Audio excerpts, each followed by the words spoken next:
धर्म शास्त्र में कहते हैं धर्मं तो साक्षात भगवत प्रणीतम। धर्म जो भगवान की वाणी है, भगवान का जो हुक्म है, वो है धर्म। क्यों? जीव है भगवान का अंश मात्र, ममैवांश जीवो भूत। जैसा कई दफे आप लोग को सामने प्रस्तुत किया, ये जैसा हमारा अंगुली है, ये शरीर का अंश है, और मैं चाहता हूं अंगुली थोड़ा सिर में हमको खुजला, तो अंगुली इसी वक्त शुरू कर, पैर में थोड़ा ऐसा, तो जैसा ये अंश का उचित है पूर्ण का हुक्म मानना। और वे बहुत सा उदाहरण हो सकता है, जैसे गवर्नमेंट कुछ हुक्म दिया, हाँ, आपको विधानसभा में सभापति जो हुक्म देगा उसको मानने पर, इसी प्रकार वही कानून है। तो धर्म का अर्थ होता है जिसको आप छोड़ नहीं सकता। आप ऐसा नहीं कर सकते हैं गवर्नमेंट का कानून नहीं मानो, नहीं, फिर आपको तकलीफ में पड़ने, दुखी हो, गवर्नमेंट शासन कर। तो धर्म क्या चीज है? धर्म ही चीज है जो भगवान बना दिया, उसका नाम है धर्म। जैसा भगवान बना देते हैं, जैसा इमली है वो खटाई, और ईख है वो मिठाई है, ये भगवान बना दे। पानी जो है वो तरल है, और पत्थर जो है वो कठिन है। कि कौन बनाया? भगवान बना दिया। तो पत्थर है और कठिनता है नहीं, ऐसा हो नहीं। जहां पत्थर रहेगा वो कठिनता रहेगा, जहां पानी रहेगी उधर तरलता रहेगी, जहां अग्नि है उधर साफ है, प्रकाश है। तो धर्म इसी प्रकार है, इसको समझना चाहिए। धर्म ही नहीं है मनमाफी कुछ धर्म हम बना लिया। धर्म का अर्थ यह है दृढ़ मन, जो चीज साथ साथ में रहता है। जैसा आपका हाथ में थोड़ा सा चीनी कोई दिया, आप जानते हैं इसका धर्म है मिठाई। अगर वो चीनी को आप आस्वादन करके देखते मीठा में, क्या थे, तो चीनी है, क्योंकि वो धर्म नहीं है। इसी प्रकार समझना चाहिए जीवात्मा का धर्म क्या है। सब चीज का अलग अलग धर्म है। तो जीवात्मा जो है भगवान का अंश है, उसका धर्म क्या है? अंश का धर्म है पूर्ण की सेवा, यही धर्म। भगवत सेवा यही असल धर्म। इसलिए शास्त्र में कहते हैं सभी गुण से परो धर्म जतो भक्ति रधो खजी।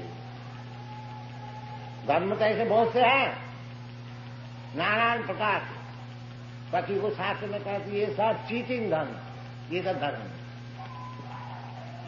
इसलिए भगवान कहते हैं सर्वधर्मान परित्यज्य मामेकं शरणं, क्योंकि वो चीटिंग धर्म में सब पड़े हुए हैं। इसलिए भगवान खुद आकर के उनको सिखा रहे हैं कि ये धर्म है। भगवान क्यों आते? धर्म संस्थापनार्थाय, धर्म को संस्थापन करने के लिए। जदा जदा ही धर्मस्य ज्ञानी भवति भारत, अभ्युत्थानम् अधर्मस्य तदात्मानं सृजाम्यहम् परित्राणाय साधूनां विनाशाय च दुष्कृताम्। धर्म संस्थापनार्थाय युगे युगे संभवामि। तो भगवान तो आते हैं धर्म संस्थापन करने के लिए। ये भगवान का अवतार का अर्थ होता है कि वो धर्म संस्थापन कर। अब फिर जाके भगवान कहते हैं कि सर्वधर्मान परित्यज्य। यदि भगवान धर्म को संस्थापन करने के लिए आए हैं, फिर सब धर्म को छोड़ने को क्यों कहते हैं? ये विचार करना। छोड़ने के लिए इसीलिए कहते हैं वो सब धर्म नहीं है, वो सब चीटिंग है। हाँ, धर्म कोई तब का था छलना, चीटिंग। जिस धर्म में भगवत भक्ति सिखाया नहीं जाता, भगवान का चरण में शरणागति सिखाई नहीं जाती, वो चीटिंग धर्म।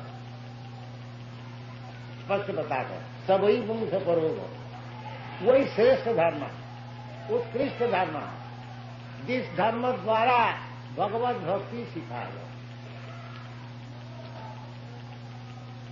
हाँ, जतो भक्ति अधोखजे, तो भक्ति का अर्थ होता है भगवान और भक्त और बीच में कार्य कर जाए, उसका नाम है भक्ति। सब एकाकार नहीं, भगवान भी मौजूद है, भक्त भी मौजूद है, और भक्त से भगवान से जो कार्यक्रम है उसके नाम है भक्ति। और वो भक्ति कैसी? अहोइत की, जो भगवान हमको कुछ देंगे, भगवान से कुछ अदा करना है, इसलिए मैं भक्ति कर रहा हूं। नहीं, वो शुद्ध भक्ति नहीं। भक्ति अहोइत की, कोई हेतु। हाँ, भगवान हमारा प्रभु है, हमारा काम है भगवान की सेवा, ये शुद्ध भक्ति। अहोइत की, जैसा ये अंगुली हमारा अंश है, हम 10 दिन इसको खाने को नहीं देंगे, बाकी सेवा करो। अंगुली नहीं कहेंगे आपको हमको खाने को नहीं दिया, हम सेवा नहीं करें। नहीं, भगवान चाहे जिस अवस्था में हमको रखते हैं, हमारी काम है सेवा। जैसा महाराज कुलशेखर मुकुंद महाराज सोच में कहते, जब जब भव्यम भवित, जो होने वाला है हमारा कर्म फल का अनुसार वो होने दीजिए, वो हम परवाह नहीं करते। बाकी हमारा मन सब समय आपका चरण में अर्पित रहे, ये मैं चाहता हूं। श्री चैतन्य महाप्रभु भी सिखा रहे हैं, न धनंग न जनंग न सुंदरी कवितांग व जगदीशतांग। ये जो आरती गीत गाते हैं, जो धन घर आवे जय जगदीश, जगदीश का भजन करके हमारा धन घर में आए, ये शुद्ध भक्ति नहीं। ये होई तो कि मैं भगवान का आरती कर रहा हूं, भजन कर रहा हूं, कीर्तन कर रहा हूं, इसलिए जो हमको धन घर आवे, ये शुद्ध भक्ति नहीं है, ये विद्या भक्ति है, ज्ञान कर्म का आश्रय है। कर्मी लोग जैसा कुछ प्रॉफिट मांगता, जितना जो परिश्रम करते हैं कर्मी लोग, उसका अगर कुछ प्रॉफिट ना हो, कुछ लाभ ना हो, तो वो कहते बेकार के कारण इत्यादि। परंतु भक्ति जो है इस प्रकार भौतिक प्रॉफिट लाभ करने के लिए, भौतिक लाभ करने के लिए नहीं। जो हमारा पास अभी 1000 रुपया है तो भगवान की भक्ति करके मैं 10,000 कर लूंगा, 1,00,000 रुपया कर लूंगा, इसको भक्ति नहीं कही जाती है, परंतु भजन कहा जाता। चतुर्विधा भजनते मां स्वीकृति भजन, ये जो भजन है ये स्वीकृति मान करते हैं, ये भी पुण्य मान करते हैं। भगवान का पास मंदिर में जाते हैं, भगवान का पास जाते कुछ मांगने के लिए, उसको भी शास्त्र में पुण्यवान का है, स्वीकृति। क्योंकि जो पापी है वो भगवान का पास जाते ही नहीं, इसलिए अगर भगवान का पास कोई कामना लेके जाए तो वो भी पुण्यवान। सिन्नतांग सकथा कृष्ण पुण्य श्रवण कीर्तन, कोई भी भाव से अगर भगवान का नाम गुण लीला परिकर वैशिष्ट श्रवण किया जाए तो वो पुण्य होता है। बाकी भक्त के लिए पाप पुण्य नहीं, पाप भी बंधन का कारण है, पुण्य भी बंधन का कारण। इसलिए भगवत भक्त जो है पाप पुण्य का ऊपर है। हाँ, वो पाप पुण्य से उनसे मतलब नहीं है। उनका मतलब है भगवान को संतुष्ट करें। उसमें पाप है पुण्य है परवाह नहीं। हाँ, इसलिए कहते हैं शुद्ध भक्ति का जो विचार है, अन्नाभिलाषिता शून्यम, कोई अभिलाष नहीं, बिल्कुल शून्य, अन्नाभिलाषिता शून्यम, ज्ञान कर्मादनावृतम। और ज्ञानी लोग का विचार है निर्भेद ब्रह्मानुसंधान, ये ब्रह्म से मिल जाए, एक हो जाए, ये ज्ञानी का विचार। हाँ, ज्ञान कर्म और कर्मी का विचार है हमको भौतिक सुख खूब मिले, हमको सर्वलोक प्राप्त हो जाए, जनलोक महलोक खोआ चिता से खाने को मिले। अच्छा, ये कर्मी का विचार है। बाकी भक्ति का जो विचार है वो ज्ञान कर्मादनावृतम, ज्ञान का कर्म का जो फल है उससे अतीत। जैसा श्रीधर स्वामी बता रहे हैं कि श्रीमद् भागवत में जहां धर्म प्रोजित कोई दबा अत्र, उधर श्रीधर स्वामी कहते हैं अत्र श्रीमद् भागवते मोक्षवांछा अभिसंधि पर्यंतम निरस्त। जो मोक्ष कामना करते हैं वो भी निरस्त है, वो भी ठीक नहीं, मोक्ष के ऊपर। इसको कहा जाता है हित की अधोखजे सभी पुंसांग परो धर्म जतो भक्ति अधोखजे अहित की अप्रतिहता। इस प्रकार अहित की जो भक्ति है वो कभी प्रतिहत नहीं हो सकता है। जी साहब, हम तो गरीब है, हम कैसे भक्ति ज्यादा न करें, अभी तो पेट के लिए धंधा कर रहा हूं।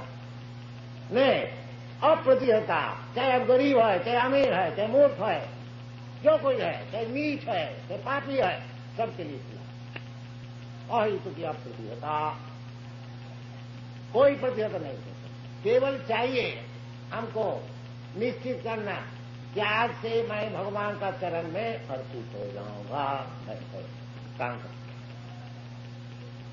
ये बात नहीं है हम मूर्ख है, अभी वेदांत तो पढ़ूंगा, ज्ञान लाभ करूंगा, तब जाकर के हम भगवत भक्ति करूंगा। कि अभी हम गरीब है, अभी हमको 2-4 लाख 10 लाख रुपया कमाने दो, फिर भक्ति करूंगा। अभी हम बालक है, अभी हम भक्ति कैसे करूंगा? ये समय बालक भी कर सकता। देखिए, ये एक बालिका 4 वर्ष उम्र है, देखिए नाच रहे। अप्रतिहता, ये बात नहीं है कि बालिका है, छोटी है, उसका भी ज्ञान लाभ करने पड़ेगा और उसको और काम करने पड़ेगा तब भक्ति नहीं, इमीडिएटली। क्योंकि इस जगत में बालक और वृद्ध का क्या विचार? सभी वृद्ध है, सभी बालक। कोई बालक है इसकी कोई गारंटी है क्या तो 100 वर्ष जिएगा? नहीं, जब जीवन है। प्रहलाद महाराज कहते हैं दुर्लभम मान संग जन्म तदपि अध्रुवम अर्थदम। ये जो मनुष्य जीवन है एक तो दुर्लभ, बहुत मुश्किल से मिला। 84 लाख की जोनी भ्रमण करते करते करते करते एक अगर वृक्ष हो गया तो 10,000 वर्ष खराब। अमेरिका में वो सैन फ्रांसिस्को में बगीचा में देखा, उसको परिचय दिया, ये 7,000 वर्ष उसको परमाणु अभी तगड़ा, अभी चाहे और 7,000 वर्ष और दिए। तो इस प्रकार जीवन मिलता है।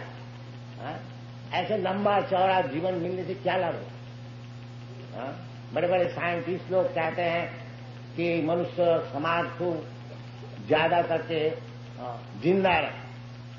तो जिंदा रहने से क्या फायदा होगा? ऐसे तो पेड़ भी जिंदा रहे। जिंदा चाहे 2 ही वर्ष रहो, भगवत भक्ति लाभ करिए, तब जीवन करना। नहीं तो पेड़ का ऐसे 10,000 वर्ष खड़ा रहने से क्या लाभ? शास्त्र में से विचार किया, तरवो किंग न जीवंती। ये जो वृक्ष है ये क्या जीता नहीं है? और अगर कोई कहे जीता है, बाकी ये जो मैथुन सूर इनको नहीं, तो शास्त्र जवाब देते हैं कि कुत्ता सुअर करके मैथुन सूर है नहीं। इसी प्रकार सब विचार किया। हाँ। तो मनुष्य जीवन का उचित है सबई पुंखांग करो धर्म जतो भक्ति अधोक्षजे। भगवान का नाम है अधोक्षज। ज्ञान का पर्याय है प्रत्यक्ष, परोक्ष, अपरोक्ष, अधोक्षज, अपराधिक। सब ज्ञान एक नहीं है। साधारण व्यक्ति का ज्ञान जो है प्रत्यक्ष, सामने आंख में जो कुछ देखता है उसको ही समझता है सत्य, और सब नहीं, वो प्रत्यक्ष ज्ञान। बाकी ये ज्ञान ठीक नहीं है। हमारा प्रपितामह कोई नाम है, हम आंख से कभी देखा नहीं, उसका मतलब वो क्या नहीं है, तो नहीं थे। इसी प्रकार भगवान को अगर हम देखता भी नहीं, उसका मतलब नहीं है कि मैं कहने भगवान है। ये हमको भगवान को दिखाओ, ऐसे तुम भगवान को कैसे देखोगे? पहले तो प्रैक्टिस करो कैसे भगवान को देखने होता है। प्रेमान जन छुरित भक्ति विलोचने न संत सदैव हृदय से विलोचन। भगवत प्रेम लाभ करो। किस तरह से भगवत प्रेम लाभ करना होता है उसको सीखो, आस्ते आस्ते बढ़ो, भगवान को जरूर देखोगे। कैसे देखोगे? हाँ हाँ, प्रेमान जन छुरित भक्ति विलोचने न संत सदैव, 24 घंटा भगवान ही खाली देखो। खाली आंख बनाओ। हाँ, वो आंख बनाने का तरीका क्या है? सर्वोपाधि विनिर्मुक्त तत्परत्वेन निर्मलो। ये जो अभी हमारा आंख है, आंख से मैं देखता हूं, बाकी क्या देख रहा हूं? ये हमारा देश है, हमारा फैमिली है, हमारा शरीर है, हमारा बच्चा है, हमारा पुत्र है, हमारा धन है, यही सब देख रहा। हाँ। अब जब देखोगे कि ये शरीर भी भगवान का है, ये धन भी भगवान का है, ये देश भी भगवान का है, जो कुछ देख रहे हैं, तो जैसा भगवान सिखा रहे हैं, रसो हम अब सुतोनते, ये जो पानी पीते हो, ये पानी का जो रस है मैं हूं। इसी प्रकार देखने शुरू करो। पानी तो सब कोई पीते हैं, जब पानी पियो, आस्वादन करो, उसी प्रकार भगवान को देखो। देखो जी ये जो आस्वादन है भगवान। प्रभास्मी शशिशु जय, इस प्रकार शास्त्र में जैसा भगवान खुद निर्देश दे रहा है, इस प्रकार देखने को शुरू करो। सर्वोपाधि विनिर्मुक्त। अगर ये देखते हो पानी को, ये हमारा देश की पानी है, और जो भगवत भक्त है देखता है ये जो पानी का रस है ये भगवान है, इतना ही फर्क है। प्रेमान्य में छुरित भक्ति विलोचने। इसी प्रकार भगवत भक्ति, भगवत अर्थात भगवत प्रेम, सब समय भगवान का स्मरण, श्रवण, कीर्तन, श्रवणं कीर्तनं विष्णु, स्मरणं पादसेवनम, अर्चनम, वंदनम, दासम, अनेक प्रकार का भगवान सुविधा दिए। वो अनेक प्रकार सुविधा ले, चाहे एक ले, एक ले। जैसा इधर है, इधर श्रवण भी होता है, कीर्तन भी होता है, भगवान का अर्चन भी होता है, दास भी होता है, सख भी होता है, और सर्वात्म सफलम इधर सब है। नवदा भक्ति पूर्ण। अगर ये पूर्णता कोई नहीं कर सकता है तो भगवत भक्ति ऐसी अप्राप्य वस्तु है जो नवदा का भीतर 9 करो, 8 करो, 7 करो, 6 करो, 5 करो, आगे एक कम से कम एक भी तो करो। जैसा ये श्रवण का सुनता, ये जो हम लोग सब जगह में केंद्र खुल रहा, क्यों? ये आदमी को श्रवण का सुजोग दिया जाए कि कम से कम इधर आए, कुछ सुने, वो सुनते सुनते ही हो जाए। जैसा परीक्षित महाराज श्री विष्णु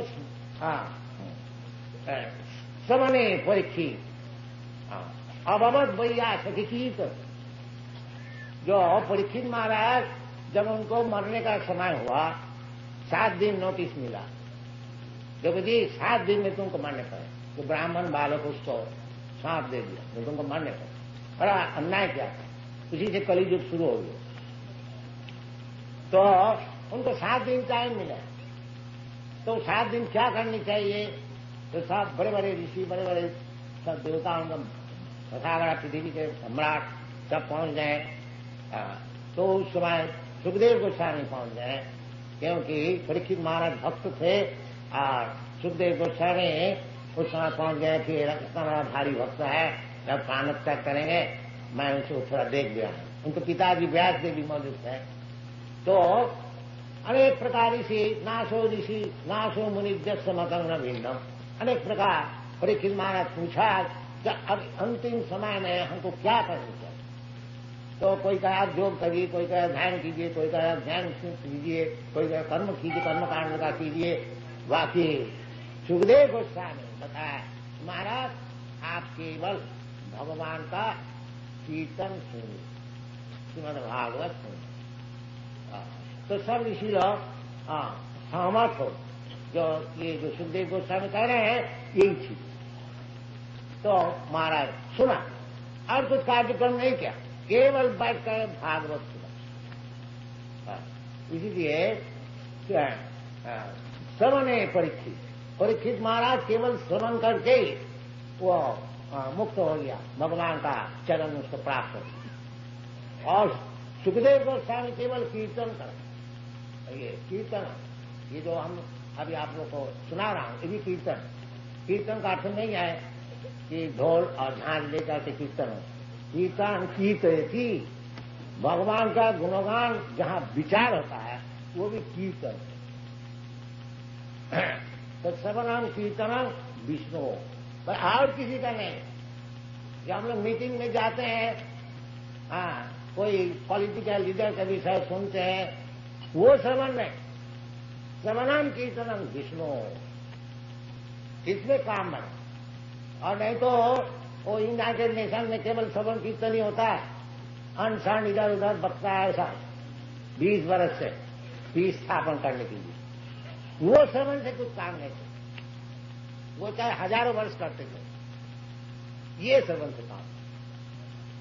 श्रवणम कीर्तनम विष्णु, ये शास्त्र का उद्देश्य। इसका मीटिंग बनाइए, इसका असेंबली बनाइए।